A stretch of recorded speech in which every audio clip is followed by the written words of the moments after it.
বুধবার ম্যাচের আগে এবার বড় সুখবর পেল বাংলাদেশের ক্রিকেট দল। টি-20 সিরিজের পর এখনো ওয়ানডে ফরম্যাটেও জয় পাওয়া সহজ হয়ে গেল টাইগারদের জন্য। বিপরীতে কপালে চিন্তার ভাঁজ আফগান শিবিরে। ম্যাচের একদিন আগে স্কোয়াড নিয়ে পড়েছে কঠিন বিপাকে, যার কারণে তারা চলে গেল অনেকখানি ব্যাকফুটে। ম্যাচের আগে পাওয়া বাংলাদেশের সেই সুখবর নিয়ে বিস্তারিত জানবো। কথায় আছে, খারাপ সময়ে সাদা কাপড় থেকেও রং ওঠে। শুনতে হাস্যকর মনে হলেও এটাই যেন হচ্ছে আফগানিস্তানের সঙ্গে।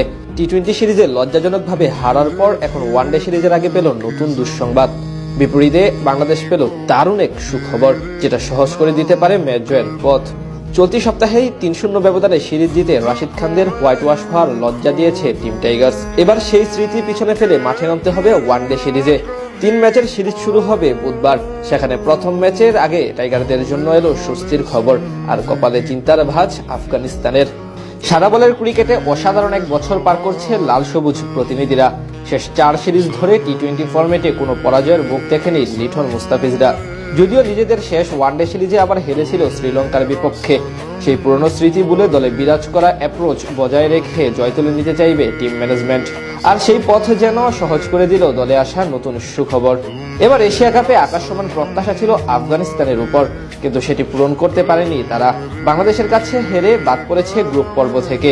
এরপর টি-20 সিরিজেও হতে হয়েছে হোয়াইট ওয়াশ। এমন পারফরমেন্সের পিছনে অবশ্য প্রভাব রয়েছে পেসার নামিনুল হকের ইনজুরি। টুর্নামেন্টের আগে মাংসপেশির চোটের কারণে স্কোয়াড থেকে ছিটকে যান তিনি, যার কারণে খেলতে পারেননি বাংলাদেশের বিপক্ষে টি-20 সিরিজ। এমনকি ওয়ানডে সিরিজও মিস করবেন তিনি। সেই পুরনো ব্যথায় নতুন করে ক্ষত সৃষ্টি হলো আরেক পেসার মোহাম্মদ সালিমের ইনজুরি। আবুধাবিতে অনুষ্ঠিতব্য 3 ম্যাচের ওয়ানডে সিরিজে কুচকির চোটের কারণে খেলতে পারবেন না তিনি। 23 বছর বয়সী সালিম এখন পর্যন্ত আফগানিস্তানের হয়ে 2টি ওয়ানডে ম্যাচ খেলেছেন। 2023 সালের জুলাই 2টি ম্যাচে তিনি খেলেছেন বাংলাদেশের বিপক্ষে। সর্বশেষ জাতীয় দলের হয়ে মাঠে নামেন শ্রীলঙ্কার বিপক্ষে ফেব্রুয়ারিতে, যেটি ছিল তার একমাত্র টেস্ট। বলা চলে ফজল হক ফারুকীর পর তিনি এখন দলের পেস আক্রমণের অন্যতম গুরুত্বপূর্ণ সদস্য। তাই তার ছিটকে যাওয়া অনেকটাই পিছিয়ে দিবে তাদের, যেটি আবার স্বস্তির খবর বাংলাদেশের জন্য।